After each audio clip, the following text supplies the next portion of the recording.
Hello everyone. So today lecture is on polar coordinates.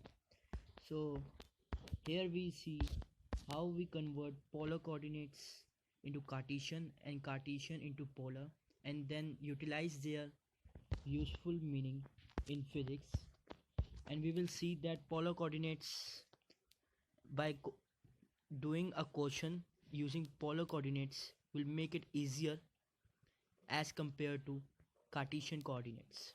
So first discuss about polar coordinates. So this is a Cartesian plane. Here this is x-axis and y-axis. Let me use my marker.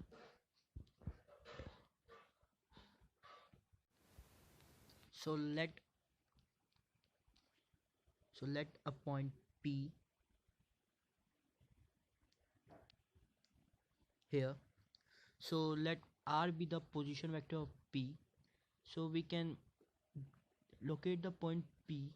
In radial direction we draw a unit cap vector called r cap, and perpendicular to it we have drawn a theta cap vector. So here are two directional vector.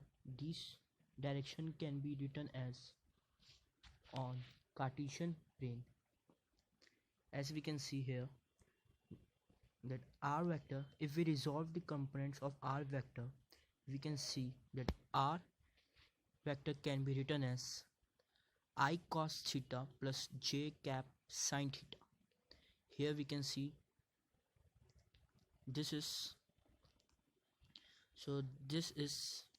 it's in the direction in j cap, so it is sin theta j cap, and this is in the direction of x cap or I cap, so this can be written as I cos theta cap. So similarly we can write theta cap into minus I sin theta plus j cos theta. So let me show you how. So this is theta cap, so it can be resolved into two components. Now for theta cap we can write, so let me raise them. So angle between theta, we have the property that angle between perpendiculars are equal. So theta cap is perpendicular to r vector, and I and j cap is perpendicular to I cap, so this is theta. So this theta, we resolve the vector theta into two components in the direction of j cap and I cap. So in the direction of I cap we have this, and we can write this as minus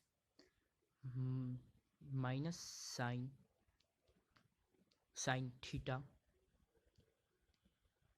I cap, and in the direction of j cap we can write it as cos theta j cap.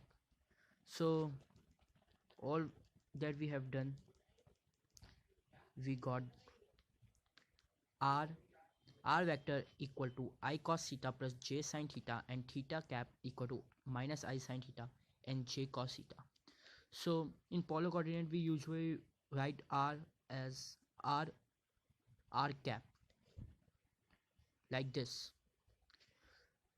Sometimes it is confusing because here we are only showing that r vector, position vector of P, is only depend upon r and in radial direction, but we have to note that r dash, that r radial direction is itself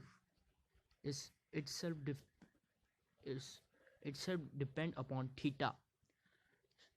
So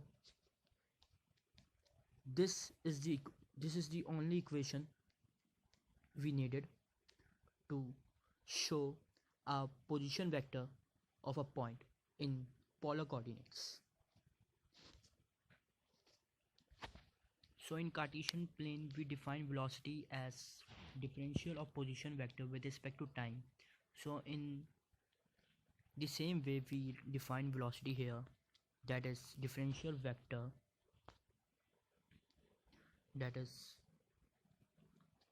rate of change of differential vector, and it can be written as by product rule r dot. Here dot indicates that we have differentiate the r with respect to time. So by product rule we get r dot r cap plus r d r cap by dt. So here rate of change of this term is known as rate of change of radial direction. So this is the velocity expression. Now to get the expression we first need to find the value of this component. So let me tell you the value of this component. So we have here we have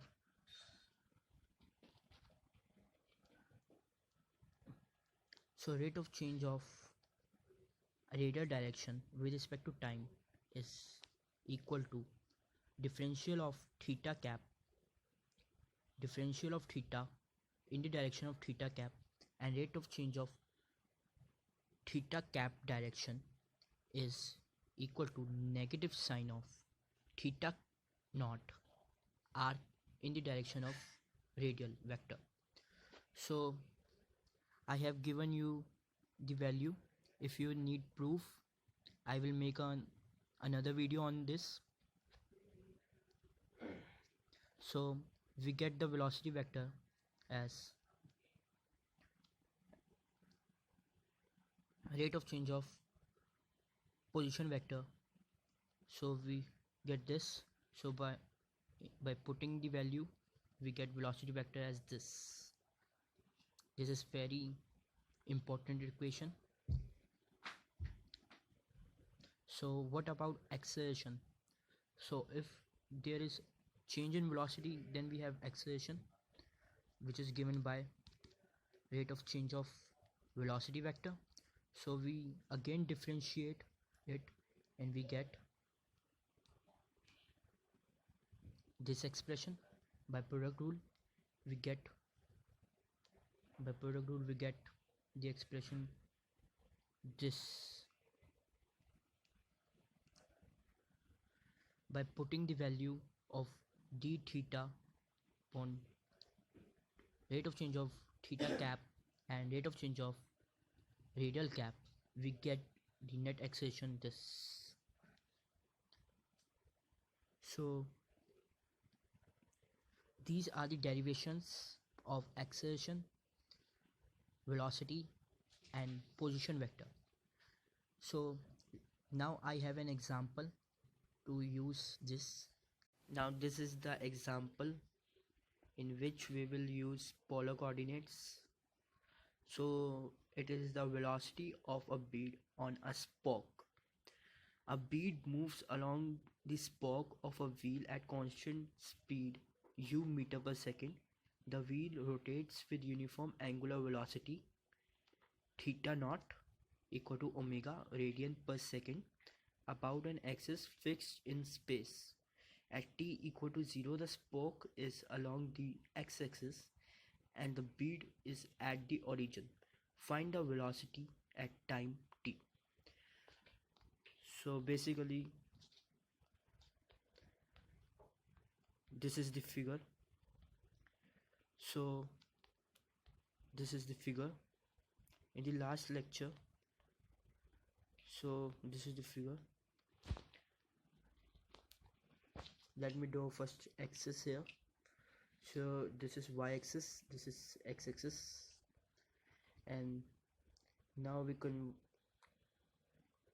let this be the position vector, and here it is r cap, radial direction, and perpendicular to r cap we will draw theta cap, that will this theta cap. Now we have to find the velocity, and we have proved the expression of velocity, which was this.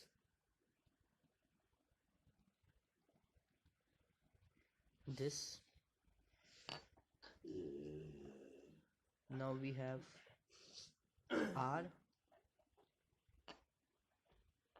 equal to ut, so r naught is equal to u and theta naught is equal to omega. Hence, by putting the value of r naught and theta naught in the expression, we get velocity as u r cap plus ut theta ut omega theta cap. So we get the velocity vector. In this, if in the same question, if they ask us for acceleration, then we will simply put the value of